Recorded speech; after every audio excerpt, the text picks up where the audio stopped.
আসসালামু আলাইকুম রহমতুল্লাহ। দর্শক, সফর উইথ খালিদের সাথে রয়েছেন। আমরা রওনা হয়েছি বরগুনা থেকে কুয়াকাটা মহিপুরের উদ্দেশ্যে। আজ আমাদের একটি প্রোগ্রামের বিষয়ে মিটিং আছে, জরুরি। আমরা ফজরের নামাজের পরেই বরগুনা থেকে রওনা হয়েছি। আপনারা দেখতে পাইতেছেন এই যে রাস্তার মধ্যে আপনার অসম্ভব সুন্দর এই যে রোদ পড়ছে, আবার একটু ভেজা রাস্তা, রাতে একটু বৃষ্টি টিষ্টি হয়েছে সে সাথে।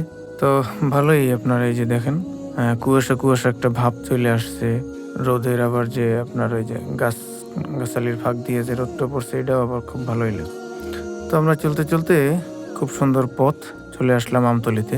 এই যে আমতলি ফেরিঘাট। তো অনেক গাড়ি টাড়ি এখানে অপেক্ষা করতেছে, ফেরির অপেক্ষা। ফেরি আসতে দেরি আছে কারণ এখানে সিন্ডিকেট অপেক্ষা করতেছে। তো এরপরে আমরা ফেরিতে উঠলাম। এদিকে আবার এই সাদ হুন্ডাটা নিয়ে উঠতে গিয়ে চেষ্টি খাইলো। তো কপাল বলো যে ও খালে পড়ে নাই। এই তো লোকজন ভরে গেছে। আমরা এই যে ওপারে রওনা হয়েছি। টাইম ল্যাপস চালাই দিলাম, কারণ এই যে 15 মিনিটের সফরটা আপনাদেরকে খুব সংক্ষেপে দেখাই ফেলাইলাম। যাই হোক, এবার চলে আসছি। এখন আমরা কলাপাড়া যাব। কলাপাড়া হয়ে মহিপুর চলে যাব। তো আমরা চলতে চলতে পথের মধ্যে আবার চিন্তা করলাম যে একটু এই দিকটায় যাই। এই যে বাম দিকে আপনার হলো পায়রা তাপ বিদ্যুৎ কেন্দ্র যেটা। তো এই পথে এই যে ঢুকে গেলাম। সাদ এমনি একটু কেয়ারফুল ভাবে চালায়, আস্তে সুস্তে।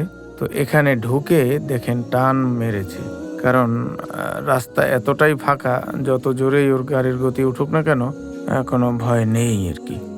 এই তো এরপরে আমরা আবার বের হয়ে আসলাম। বের হয়ে এসে এই যে দেখেন কলাপাড়া চলে আসছি। কলাপাড়ার ব্রিজের উপর থেকে একটু হালকা ভিউ নিলাম, এবং এই হাজিপুর ব্রিজ থেকে অল্প একটু। এরপরে আমরা চলে আসছি মূলত এই মাদ্রাসার অফিসে চলে আসছি। এটা হচ্ছে মহিপুরের মধ্যে। এই তো এই মাদ্রাসার উদ্যোগে সামনে একটি প্রোগ্রামের বিষয়ে কথা চলছে। আমরা মিটিংয়ে বসছি ছোটখাটো।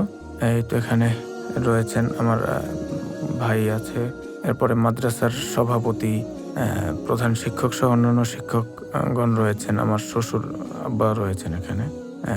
অভিভাবকদের পক্ষ থেকে তিনি এখানে কথা বলছেন। এই তো মিটিং শেষে আমরা আবার ফিরে আসতেছি।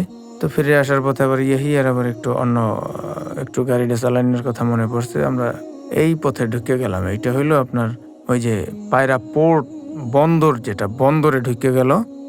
এখানে আবার আবার একটা মন খুললে 4 গিয়ার দিয়ে টান মারলো। দেখুন এই যে উড়াধুরা টান যেটারে বলে। পড়লে আর কি সিটটা কোথায় যায় টের পাওয়া যায় না, কিন্তু এত সুন্দর রাস্তায় পড়ার কোনো ভয় আল্লাহ নামলই নাই। এই তো কদ্দূর যাইয়ে বললাম যে তাড়াতাড়ি চলো, ফেরত যাইতে হবে।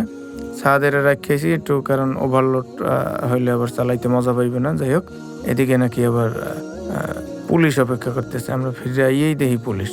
এইমাত্র গেলাম নিরাপদ, যেহেতু লোক 3 জন, এই জন্য আমরা আবার পলাইয়া অন্য পথে চলে যাইতে হয়েছে। যাই হোক, এরপরে আমরা আর ফুটেজ নেওয়ার মানসিকতা নেই।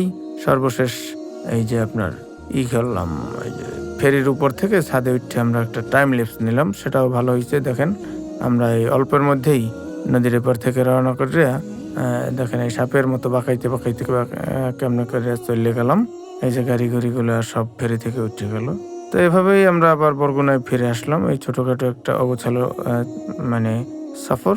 তো আপনারা দেখলেন এতক্ষণ আর কি। এই সফর উইথ খালিদের সাথে থাকেন সবসময়। আপনাদেরকে যেখানেই যাব সেখানেই দেখাবো। মাঝে মধ্যে দেখতে ভালো না লাগলেও অনেক সময় ভালো ভালো জিনিস দেখে বসতেও পারেন। তো এতক্ষণ সাথে ছিলেন, ধন্যবাদ। আসসালামু আলাইকুম।